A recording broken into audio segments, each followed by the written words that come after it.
بسم اللہ الرحمن الرحیم۔ السلام علیکم ورحمۃ اللہ وبرکاتہ۔ رزق کی فراوانی کا وظیفہ۔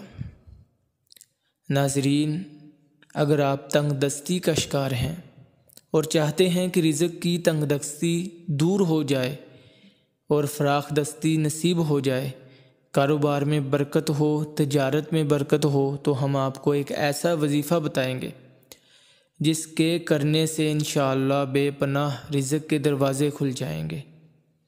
وہ وظیفہ یہ ہے: یا حیّ یا قیوم یا وہاب۔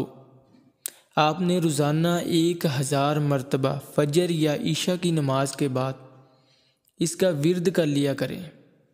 آپ روزانہ یہ عمل کرتے رہیں، انشاءاللہ زندگی میں کبھی رزق کی تنگی نہیں ہوگی۔ یہ وظیفہ بہت ہی مجرب اور مفید ہے۔ السلام علیکم ورحمۃ اللہ وبرکاتہ۔